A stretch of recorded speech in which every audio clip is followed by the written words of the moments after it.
Përshëndetje shikues të dashur, mirë se po takohemi sërish.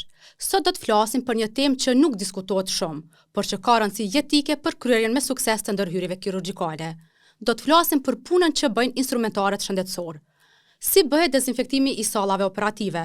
Si bëhet dezinfektimi i instrumenteve? Cilat janë pasojat për pacientin nëse salla ose instrumentet nuk dezinfektohet si duhet? Të gjitha këto do t'i flasim sot me instrumentaren Iqbale Cakulli. Para bisedës në studio, ju rikujtoj se podcasti Shëndetit në rand parë mbështetet nga Mbuqa Solar. Iqbale, faleminderit që je sot me ne për me folë për një temë që pak flitet e ka jashtëzakonisht shumë rëndësi për suksesin e ndërhyrjeve kirurgjikale. Faleminderit për ftesën, ishte kënaqësi që ta ndaj përvojën tëm me qytetarët. Iqbale, po më intereson ta di, shumë pak flitet për këtë pjesë tënde. Çka është detyra e një instrumentare shëndetësore? Që kjo është e meta e kirurgjisë në Kosovë. Është ajo pjesa kur ndërthuret infermieria me kirurgji, edhe kohët e fundit e ka damtu aq shumë reforma në për shëndetësi që është bë, ka damtu profesionin e instrumentarës. Është një profil jetik, me thonë, ose është pika kryesore e kirurgjisë, për shkak se sado që t'jetë një operacion i shtrejt i suksesshëm, nëse instrumentaria nuk është sigurt në pjesën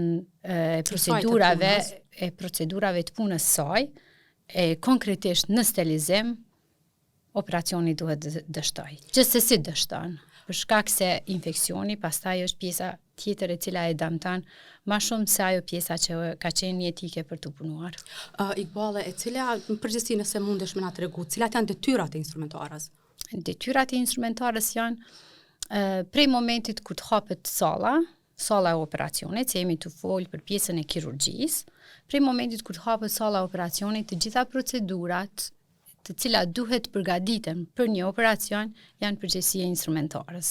Prej hapjes së sallës, përgatitjes së tavolinës, përgatitjes së vet instrumentarës, përgatitjes së secilës procedurë duke i përfshi materialin harxhues, instrumentet, aparaturat, temperaturën, ajrin në sallë, ventilimin, të gjitha pjesët janë përgjegjësi e instrumentarës, për shkak se ato duhet ti parashikoj ose edhe ti kontrolloj ajo, ti evidentoj ajo për procedurën e punës, pastaj merret me gjëra tjera.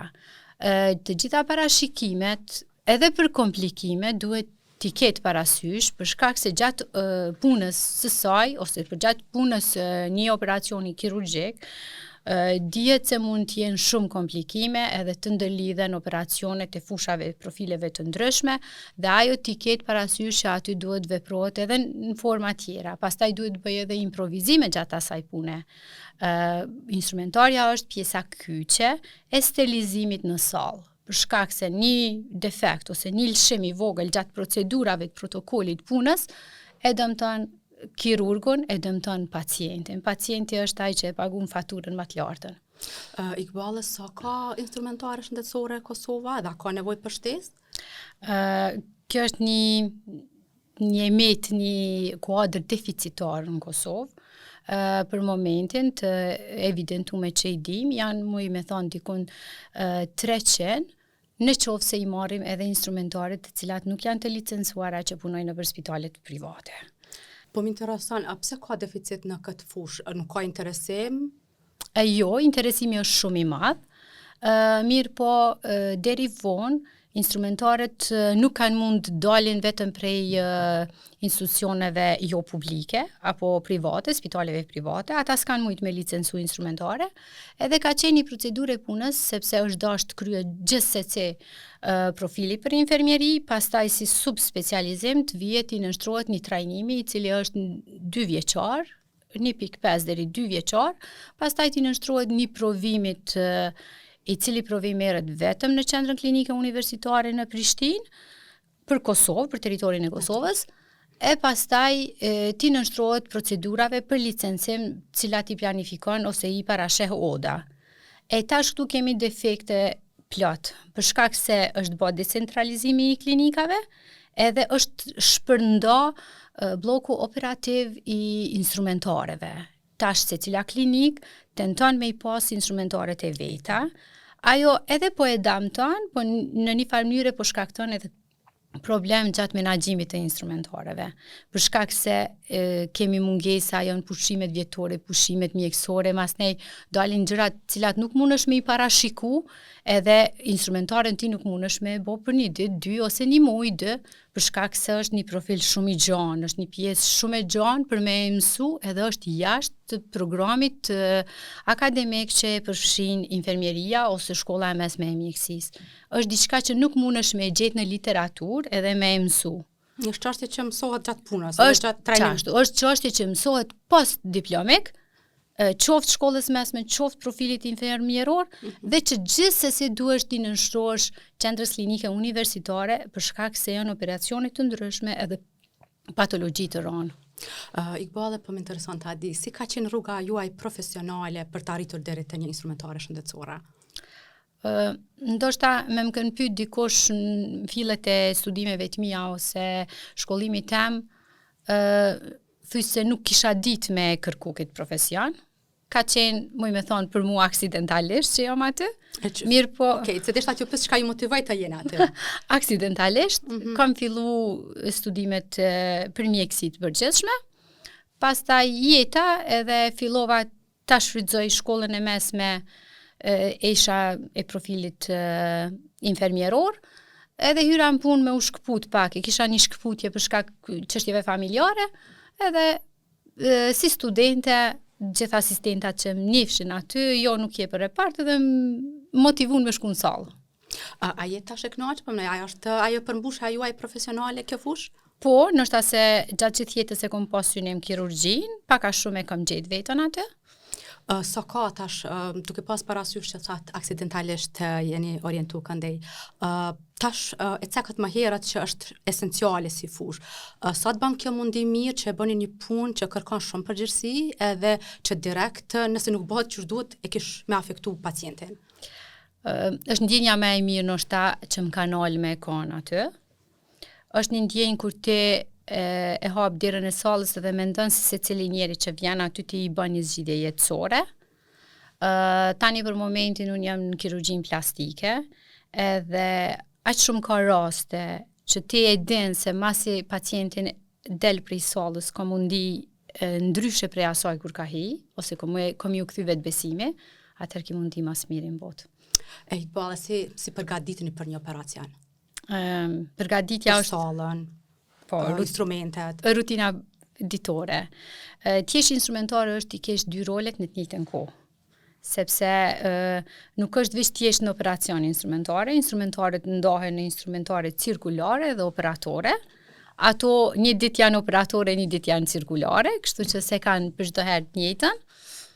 Edhe ditën që të shkon, edhe je për me hyrë në operacion ose operatore, e din se duhet me kontrollu sallën, ajo në gjithë shka në rregull, kemi aparaturat shumëta, pacienti konektohet përmes tavolinës që të shtrihet me rrymë, për shkak se ne punojmë me aparaturat të cilat janë të lidhura direkt me rrymën, pastaj kena mikroskopa të shumë, ka aparatura aq shumë dhe janë të ndryshme për secilin operacion. Edhe të gjitha këto duhet të përgatiten.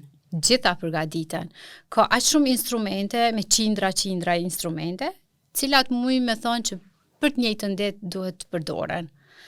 Sepse na gjatë ditës nuk e punojmë një operacion, ndodh që I punojmë 4, 5, 6, edhe kime marr pjesë. Dita si të fillon, kime shku me bolamjen kirurgjike durve.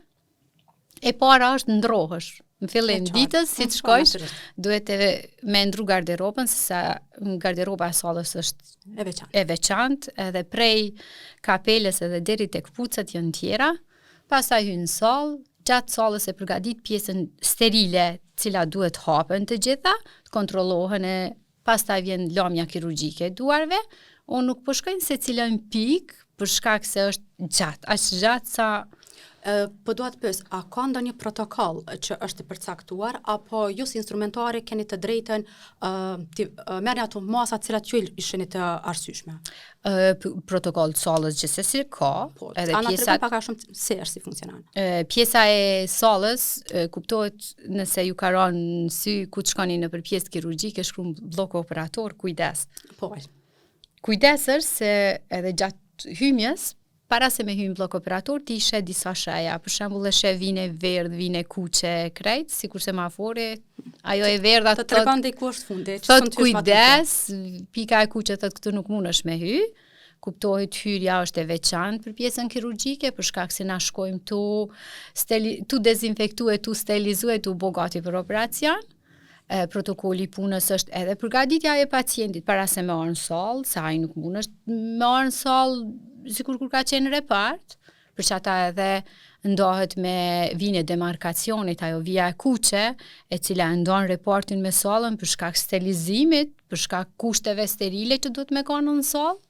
Në sallë sterilizohet edhe ajri, se dja e dini, duhet ketë lampa kvarc për me sterilizu edhe ajrin, se lema, nuk ekzistojnë, nuk duhet ketë dritare, nuk duhet me pas ajri komunikim me ambientin e jashtëm, për shkak se sterilizohet, mas ne gjitha pjesë duhet t'jenë të dezinfektuara, pra protokolli punës është gjithë botën njësaj, nuk guxon me dal me ato veshje që kime hi në sallë, edhe pse ti kime vesh prap mito edhe një veshje tjetër, po edhe pjesa e mbrëmshme nuk mundet mu ekspozu në për reporte, në për rrugë, është e veçantë, po e veçanta e krejt kësaj, pasi që ti shkon lahësh, dezinfektohesh, thahësh, veshët me atë mantillin, i vendos dorzat, prakisht para se me i bu këto ti e ke vendos maskën, e ke vendos kapelen, je mbështjell. Esenca asaj është se ti nuk guxon me prek as vetën tone. Pavarësisht që janë të gjitha të dezinfektuara. Vetëm pjesë që mundesh me prek e ke një tretën e pjesës së përparme trupit pjesa, si për me deri te beli. Edhe ti tashmë ki kujdes edhe je në varnë prej instrumentares cirkulare. Edhe gjithçka që ti duhet me kërku që ajo të më asistu në formë sterile. Tash puna në sallë është krejt punë ekipore, është hallk, cilën punë e përbojnë kirurgët, instrumentarët, po njëkohësisht janë anestezioni, infermierët e anestezionit, mas ne janë higjenisti, edhe punëtori sallës. Me fjalë tjera është një hallk e gjerë, që se cila shkputje e hallkës me u bo, ta damton edhe punën tonë edhe dëmton pacientin në rand parë. Në fund vjen te pacienti gjithçysh rezultati jo efektiv. Edhe pse na mundohemi gjithsesi me i reduktu gjitha shkputjet e hallkave, me kompenzu punën e cili do të qoftë që e menjanon, që e neglizhon për shkak se rezultati gjithsesi duhet me prit kur ke hi në operacion edhe don me pas rezultatin e mirë. Ikbale që ka ndodhë nëse diçka nga këto përgatitje ju ik? Kuptohet, mas pari nuk ilshojmë heq, dohet me ardhë me bo maksimumin që zgudzojna me ilshu, por në rast që ndodhë se për shembull tash ti nuk mundesh me parashiku gjithmonë aparatin që ai ka me të funksionu, tash e merr personi po është i shëndosh dhe mas 10 minuta po vdes, se jo aparati, mundet me ndodhë rrymë diçka, po megjithatë mundohem me kon të gatshëm për secilin defekt që ndodhën në sallë me parashiku çdo lloj emergjence. Gjithçka duhet me parashiku, ose duhet me kanë të gatshme që ti duhet me vepru për me korrigju, me rregullu atë pjesë për shkak me funksionu pjesa tjetër deri në fund. Ne folëm pak për përgatitjen e sallës, instrumenteve, por pak ndoshta flitet edhe për përgatitjen si duhet të përgatitet një pacient para se të hyjë në një sallë operacioni. A na tregon pak më shumë rreth kësaj? E kjo është një pyetje shumë e rëndësishme. Kjo është një mesazh që duhet me përçu të gjithë qytetarët, pa marrë parasysh se një jetën e vet pa pas një intervenim invaziv në trupin e tyre është e pamundur. Thuaj se një jetën e tyre. Kjo është ajo esenca që pacienti para se më ju nënshtru një procedurë invazive, gjithmonë duhet mu përgatitet edhe psiqikisht edhe fizikisht. Te na i kena çto probleme që dikon nga njëherë na ngec hallka, edhe tani korrigjimin duhet me e bo na për brenda sallës. Është pak, kjo është ajo pjesa që na streson edhe na e prish atë rutinën e punës, atë procedurën e punës. Për shembull, të marrë për klinikat botërore evropiane ku dush, pacienti në momentin që shtrihet në spital, duhet me u vesh me pijama të spitalit, me garderobën e spitalit, duhet me i moth papuçet e spitalit, jo të vi me rroba, me telefona, me qelsa, me bizhuteri, me llaçe të ndryshme në thonjë, me 100 watt, e cilat neve na e prishin punën. Se në momentin që pacienti na shtrihet në tavolinë, konektohet me aparat, ne i thojmë termokauter, punoj me rrymë. Si duhet jetë një pacient momentin që hyn në sallën operative? Në momentin që hyn në sallë, duhet jetë përveç bregëve të cilat janë të parapami pas, duhet jetë i zhveshur dhe ta ketë këmishën e sallës. Pas gjë tjetër? Pas gjë tjetër, asnjë send tjetër. Ndërsa na i kemi këtu, kemi disa probleme të cilat ndoshta janë të trashëguara, po nuk po mendoj që janë trashëguara. Po është problemi, Iqbale, po më intereson ta di, a duhet që infermieri që është brenda, sa është në dhomën e spitalit i tregoj, a duhet një protokoll momentin që hyn një pacient në spital që jepet për udhëzime si të veproj apo se? Ku qëndron problemi? Unë mendoj që problemi kryesor është te pjesa menaxheriale, e cila nuk e parasheh këtë pjesë. Nuk e parasheh pjesën që pacienti duhet vi edhe të marrë garderobën e spitalit. Bile konkretisht ata që i nënshtrohen procedurave kirurgjike, ata duhet specifikojnë që duhet kenë garderobën e spitalit. Në një farë mënyre e kemi një si protokoll intern për klinika ku i thuhet pacientit që duhet marrë pijame, papuçe, edhe tjeti përgatitur për sallë. Mirë po shumë të në rasteve harrojnë, ose thot s'kam, ose kjo pjesa, operacionet e harrona pjesën tjetër. Edhe mas nej, ajo është i planifikum, ka hyn program, për mos mjahu programin tashti, vjen keq, bën lëshime dhe bojnë lëshime të tjerë, e kjo në fund rezultati është i keq te pacienti. Na ndodh plot herë, thot nuk muj me largu, thot unazën, e kam që 25 vjet. A që ajo unazë mundet mu bo moll shere me djeg pacientin. E në fund përgjegjësia na kalon neve, sepse ti nuk e ke kontrollu pacientin, ose ndodh vjen me 100 watt këto, ti nuk e din as çfarë për materiali ka watt, as jo thot s'moj mi hjek, ose ndodh këto thajnë që i vendosin, këto nuk i lexon pulsiksometri, nuk ja lexon pulsin, mas nej bim der qysh me heke, qysh me vepru, pacientja ka ardh, me kthy bjen atë pozitën e keqe sikur ti nuk don me punu saboton ose diçka, e këto janë shumë probleme, cilat unë mendoj që në botën perëndimore ose ku kam qenë për praktika këto janë të kryne.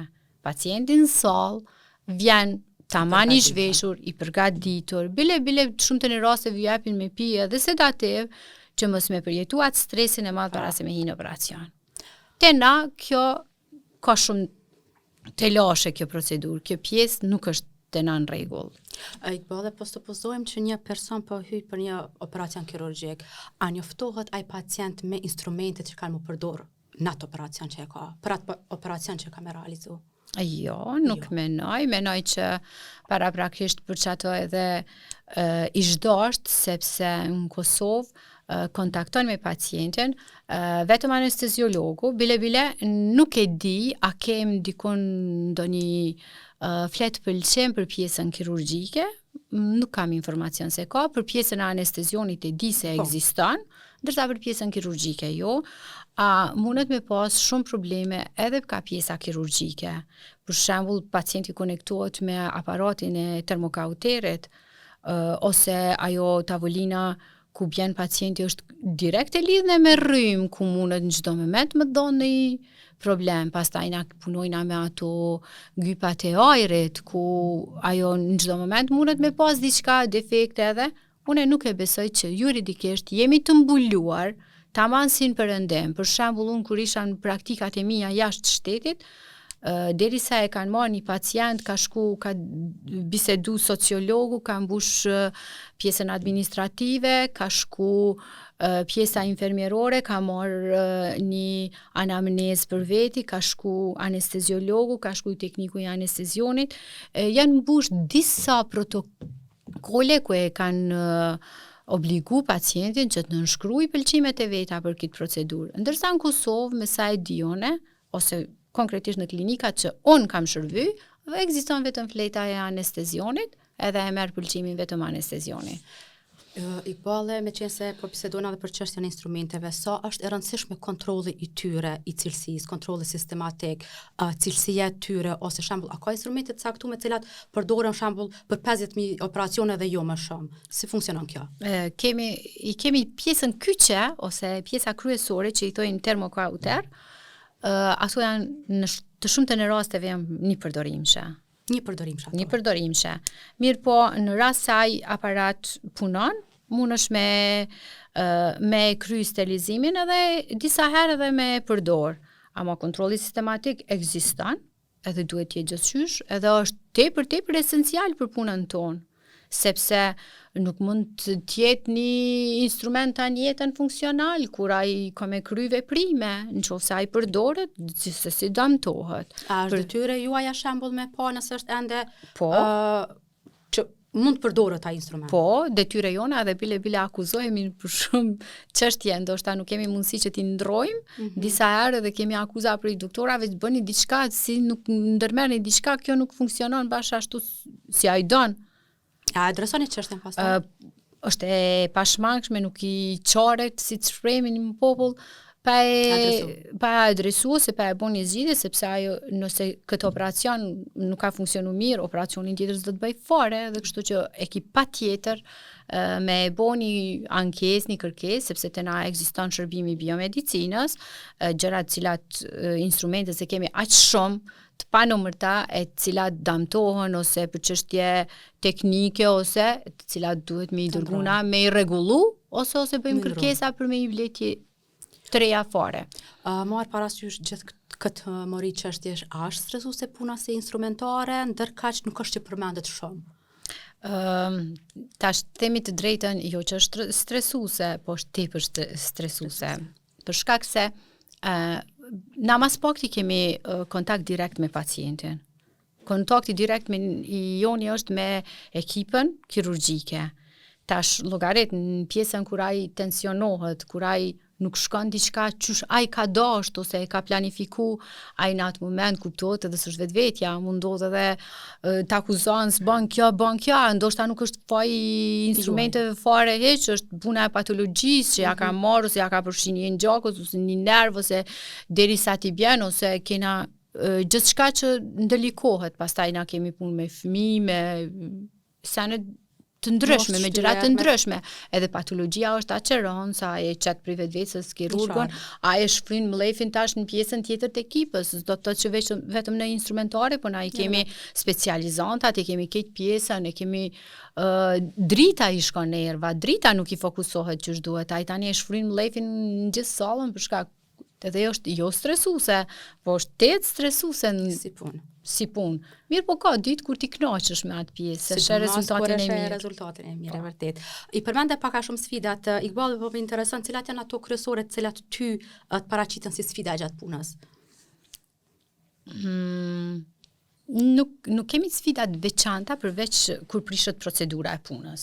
Për shembull, ti ndodhe e lën sallën komplet në ditën paraprake dhe e lën gjithçka në rregull. Ti kur shkosh në mëngjes dhe e llogarisë gjithçka që dal, po për shkaqe të ndryshme. Për shembull, kena probleme me klimatizimin. Klimatizimin nuk e kontrollojmë ne, nuk kena dirigjues ose telekomand që kontrollohet përmes një sistemi tjetër krejt. Edhe ti e ke lënë krejt rregullt, nesër kur ke ardhur dhe ke gjetë temperaturën 14 gradë. Edhe cilit vjen të dera. Sa duhet jetë temperatura e sallës? Po 22. Temperatura në sallë është 22, adekuate. Mirë, po ka raste varësisht për pacientit. Për shembull, kemi raste kur djegët ja nis anesteziologi thotë unë kam fëmijë hipotermi, do të më ngrit temperaturën, Ndërsa sistemet e sallave, unë tash po flas në generale, janë të ndryshme. Po në Kosovë momentalisht te na e kemi sistemin e sallave jo adekuat, edhe kemi telashe, edhe vjen temperatura e ulët, tash ti duhet me boqmos, duhet me gjetë mënyra alternative për me ngrosë sallën. E kjo është pjesa më sfiduese, ose është temperatura e lartë, jemi nxehtë gjithë na plus me ato veshjet me cilit vjen thotë du me kollabu, thotë bëni diçka, du të më ul temperatura se stafi, ndërsa anesteziologët bën presion thotë jo, thotë se mu për fëmijën më duhet temperatura e lartë. Këto janë sfidat, mas ne kemi sfida edhe me aparatura, se për shembull ti je në gjendje të rregullt të punu, edhe në moment ja nis po funksionon. Ti tash pa marr parasysh, e para je e lidhme për s'ki mundësi me ndërprej, me dal me u marr me këta, ai tjetri që është rrethit ti mas një sfidat e ati nuk ja kupton sepse ai ka backgroundin tjetër e ka mbrapa edhe nuk mundet me tu përgjigj ty në kërkesa, ajo është tepër sfiduese se ngritet tensioni pa dashje.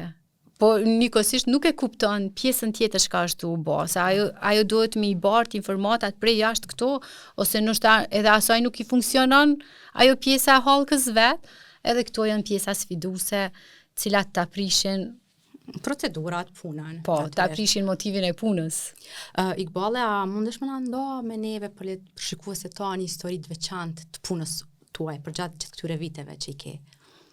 Diçka që të ka lënë përshtypje që kohë pas kohe e kujton. Unë kam aq shumë histori sa nuk mundesh me marrë në mend. Të mira po besoj. Jo. Kam të mira, po ato të mirat harrohen, se janë të mira, në kokë të mesin. Megjithatë ta lajm përshtypjen e mirë. Në kokë të mesin historitë mbreslënse, s'di si me u shpreh, cilat kanë prek edhe tani jetën.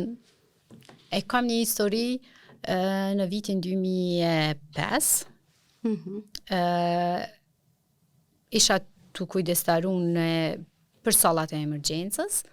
Sallat e emergjencës janë me trauma. Janë pjesë traumatike, vinë edhe trajtohen. Mas shumë t'i përgjigjen pjesës traumatike. Edhe në atë kohë ka ora 6 në mbrëmje, e di se na ka një telefonat prej këforit, edhe na thojnë ka ndodhur diçka në aeroport. Edhe thot nuk I zeni sallat se nuk dim çka bim. Edhe ne pretëm adet deri ka ora 5:30 në mbrëmje, muj me thonë nuk kemi hyrë në salla hiç tu prit. Mas një gjysore na erë një njoftim na thanë ka qenë alarm I rrajshëm. Edhe për gjysore sa na u liru, na erdhë helikopterin në pjesën e oborrit spitalit, aty ku e ka parkingun, edhe I bjen 5 fëmijë cilët ishin lëndu në mina. Ajo ka qenë një histori, një sfidë, një përjetim I rëndshëm. Ishin 5 fëmijë, 3 prej tyne ishin rënë. Njeni gjatë procedurës e sipër movish na vdiq. Tjetrin e punum dikon ja 4-5 orë. Sa muj me thonë ka qenë aqe Iran, aqe sa di kujtoj ftyrën. Edhe I treti u punu shumë, u punu në to edhe e dërgum në intenziv qendror është mjekimi intenziv I Kosovës. Edhe 2 fëmijë tjerë cilët na kemi punu me orë tona, po që kanë qenë me lëndime të lehta, që deshëm që puna shpërblehet se shpëtohet. Ngjarja që tani në fund krejtëm ka prej, ka qenë kur unë mas gjithë qasaj procedure, dikun ka ora 3-4 të natës, kemi më rri me dalë në korridor, s'kemi hongër, s'kemi pik, veç kemi punu, s'kemi pas shansë, dalim se një vend të tjetër shkante. Edhe kur jam dalë e kam gjetë babën e njënit prej tyne, I ulën në gjoj. Edhe ju lut ke Zotit m'ja marrë fëmijën. Ka qenë ajo diçka që se harroj kur. U lut ke atjetrin e morre merr edhe këto. Tash ata asnjë nuk ishin njofshëm, atë ishin lagjës. Ishin fëmijë të lagjës që kishin dalë me lujt edhe e kanë ngacmuar mjetin shpërthys, mas luftës ma. Pasojat e luftës. Ama ajo ka qenë lodhja s'ka qenë kur gjë. E kemi harru krejt, ama kur kemi dalë e kemi pa ata. Njeri në situata të tilla është vështirë të përmbahet. A histori që vlen me u përmend e që Eron ka qenë shumë Eron, po pacienti ka fshtu, ka qenë një djalë 15 vjeçar I Prizrenit, ka gjetë një bombë, ai 15 vjeçar, ja ka hek sigurisën bombës, e ka gju bombën, nuk ka shpërthy. Edhe në atë qefin që s'ka shpërthy, ka shku e ka marrë, e ka shti në gjep. Edhe në procedur ka shku, ka taku shokët vetë të lu futbol, edhe ka hi me lu futbol, bombën në gjep. Kur ja ka shutu dikush topin, ja ka pëlqit bombën në gjep. Edhe fati ti, ka qenë lëndum rënë, barkun, muret e barkut damtume shumë, tregishtat hekon, një gjendje tepër e rënë, po e kemi pështu. ka shpëtu ai djali, edhe sot asaj dite është gjallë. Një ditë për ditëve parë se e ka thirrë atë kirurgun në telefon edhe rastisht më kujtu, thash, doktor Lirimi, po tha Lirimi është ai që e kemi shpëtu. Mirë shumë. Kjo është një arsi kur e shpëton dikon. Po, kjo është një histori që ja vlen me u përmend e dhëmshme sado se ka qenë një punë shumë e rëndë, cilën kam marrë pjesë prej kur ka ardhur më ka ndjek fati, ajo është Peru 3-4 herë, po se cilën herë që ka hi Lirimi në sallë, unë jam kom prezent. Jam kom prezent edhe kur unë kam ndryshu klinika, për shembull kam qenë se ai një herë ka qenë në klinikën e kirurgjisë abdominale, pastaj kam shku plastik, ama fati ti kam qellu edhe kur ka shku plastik. Iqbal i përmendi këto raste shumë prekse, pikërisht po lidhe me këtë, si arrin me menaxhu një situatë emergjente. Po supozoj që është aty për aty, si arrini me organizu sallën edhe të gjitha pajisjet. Me tonë të drejtën, kemi pas shumë emergjenca, ju i keni pa kur ndodhi kjo në Marigon, shpërtimi i zjarrit, kur ndodhi në Ferizajn lokal, shpërtimi i zjarrit, edhe kur ka emergjenca neve pa marrë parasysh se nuk jemi gjatë orarit punës, na thrasin, e kemi obligim që të lajmërojemi në punë, edhe me të fjalë të tjera, neve na kap ajo vala e punës, edhe nuk kemi kohë për me menu për stresin, se në atë moment nuk flitet për stresin, flitet për procesin e punës, edhe duhet mi u përvesh punës. Stresin që ke pas ti mundesh me vrejt ose me pasojat me vrejt më pas. Pasi del trauma, ti një herë përjeton si traumë, si stres, si krejt, ti ki me punu edhe nuk i komi u nënshtru plokshtisë ose lodhjes ose si ta menaxhoj se përfshin vala e punës aty, derisa është punë ekipore, nuk i ko, hajde dhe duhet me kry punën, mirë po pastaj tek pasi të kryet puna 2-3 orë ose 3-4 orë, e ke atë ndjenjen se po del trauma për i trupit tonë dhe e vrenë sa e kone traumatizum ose e stresum. E lodhur në atë momente. Çka mund të ndodhë, po supozojmë nëse si instrumentare nuk arrini, gjithmonë të aludu, nuk arrini me i sterilizu instrumentet, sallën, ose këto, cilat janë pasojat për pacientin, ose në çka bazoheni kur e shikoni se diçka nuk është në rregull? Po se cila pjesë, se na materiali merret në formë të mështjellit plastifikume ose në formë të doboshet. Nëse është pjesa plastifikume, patjetër që kemi kontrolluar ambalazhin, është në tona anë të mbyllne për shkak se ajo ju ka nënshtruar sterilizimet, pastaj i kontrollon datat. Edhe pjesa tjetër e dobosha është që ti kemi kontrolluar se i kemi disa traka ose shiritat cilët kur ti nënshojnë sterilizimit ato ndryshojnë në ngjyrë. Kemi me fjalë tjera sinjalizues që është kryer sterilizimi apo jo. Apo si duhet. Mirë po, edhe në qoftë se kryes sterilizimin, në qoftë se një instrumentare nuk është e vëmendshme ose nuk është e përgjithshme gjatë punës saj, në secilin sekond ajo mundet me shkaktu desterilizim të materialit. Edhe si pasojë e kësaj vjen puna paraqitja infeksioneve, edhe infeksionet nazokomiale janë më të kushtueshme se sa pjesa e operacionit paraprake ose të cilët i nënshtrohet për pjesën gjenerike ose kryesore që ka ardhur në spital. Iqbale, a është përgjithësi instrumentares shëndetësore me i numëru pozoj fashat pas një operacioni, kemi pa filma disa kështu që ata si pyetje për ta bëj. Ajo është pjesa kryesore. Ndërgjegja primare ose protokolli kryesor është jo të numërohen fashat, po të numërohet gjithçka që vendoset në tavolinë para se më nis operacioni, edhe pasi t'ja nis operacioni. Se nuk do të thotë që mundet me mbet në organizmin e pacientit vetëm fasha. Mundet edhe na instrument tjetër. Mundet me mbet instrumente, mundet me mbet material harxhues, se varet për çka ose përdoret. Se kemi materiale të cilat ne i përdorim edhe për t'i vendosur dhe të mbesin aty. Mirë po, shumicën duhet me i tërheq. Edhe puna kryesore, edhe komunikimi kryesor është instrumentare operator që mos të mbetet trupi huaj në organizëm. Për shkak se trupi huaj në organizëm shkakton infeksion, shkakton edhe vdekje, edhe fatalitet e pacientit. Iqbale, a ka raste kur në proces të tillë ka habi? Habi nuk muj me thonë. Ju them habi që mos t'i them neglizhencë ose diçka të tillë. Çore, ka raste për neglizhencë tash Gjithë se cili profesion i ka pjesë të veta, nuk muj me hynë këto, mirë po ka raste kur harrohet, ka raste kur mbetet, ka raste kur gjendja e pacientit nuk ta lejon që me kry pjesën deri në fund. Për shembull, është një gjakderdhje shumë e madhe ose sepse ne kemi raste kur kemi shti shtrajfne për me nal gjakderdhjen edhe i kemi lanë me qëllim. Mirë po është procesi që me qëllim është diçka tjetër, nëse pa qëllim lehet si veprohet pastaj. Pa qëllim, nëse ndodh. Pa qëllim, inshallah Zoti s'dan, po nëse dohet, edhe nëse instrumentarja e ka vrejt, e lajmëron. Për shembull, e sheh që është numëru edhe nuk kanë mrit me ja dal, zakonisht nuk i hudhim gazat, i numërojnë edhe i qesëm në enat veçanta, edhe ato kuptohet se mvaret prej rastit, ka raste kur i përdorim 100-200 edhe janë të shumta, atëherë patjetër që njoftohet, edhe në qoftë se njoftohet me kohë, unë besoj se secili kirurg kish me kry punën e vet, bëhet një hapje tjetër edhe largohet ajo. Qëllimi është që mos me pru pacientin të fataliteti, sepse gabimet ndodhin tonë botën, ndodhin në gjitha profesionet, ndodh edhe aty. Ama duhet që t'jetë vigilant, s'paku gabimin e vet, të mos të qojnë fatalitet, po të kontrolloj, ose të korrigjoj.